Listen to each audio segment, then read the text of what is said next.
Next we can go for the adrenal medulla. From adrenal medulla they can release the two types of hormones, that is the non-epinephrine and epinephrine. Non-epinephrine are also called as a non-adrenaline. Epinephrine is also called as a adrenaline, are also called as a emergency, are also called as a 3F hormones. This epinephrine and non-epinephrine both are what type of derivatives? Amino acid derivatives. Here the amino acid is the tyrosine. Tyrosine is converted to the dopa. Dopa is converted to the dopamine. Dopamine to the non-epinephrine and epinephrine. Dopamine, non-epinephrine and epinephrine, what type of compounds? These are the catecholamine compounds. Here epinephrine or non-epinephrine, both they can be used for the increasing of the blood pressure and increasing of the glucose, that will be called as indicates the gluconeogenesis. It can inhibit the cellular uptake.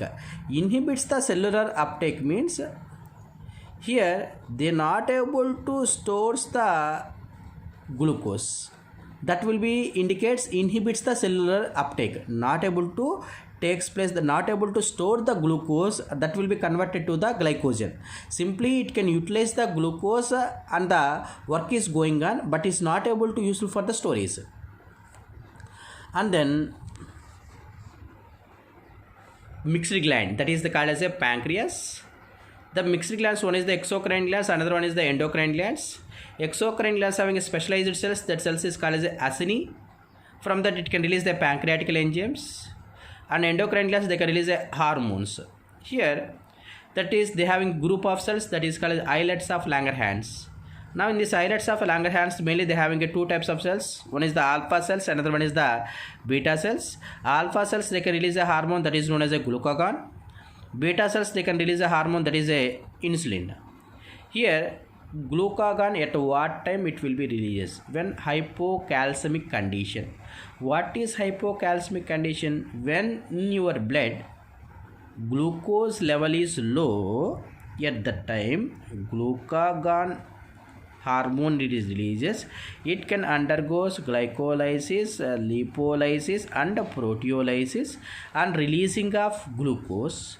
Now that is called as a gluconeogenesis. That's why this hormone increases the glucose in the blood. That's why that hormone is called as a hyperglycemic hormone. And also it can inhibit cellular uptake. I already said simply it can utilize the glucose, it is not able to storage of the glucose, that's why it can inhibit the cellular uptake. Quite opposite action regarding to the insulin. Insulin can stimulate the cellular uptake. It means when the insulin will be releases, hyperglycemic condition, when in your blood more glucose is present, that excess of glucose is converted to the glycogen. This process takes place in the liver. That's why it can stimulate the cellular uptake.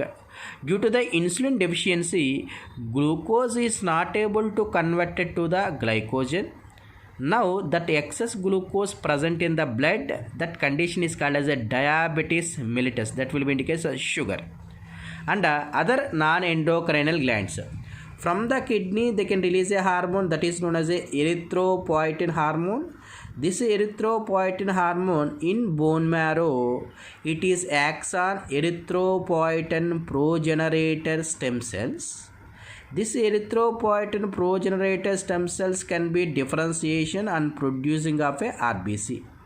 ANF, I already said, RAS antagonistical action is the ANF, atrial natriuretic factor. It can dilates the blood vessel. When the blood vessel is dilated, the volume is increases and pressure is decreases. And then this is the gastrin secretin cholecystokinin.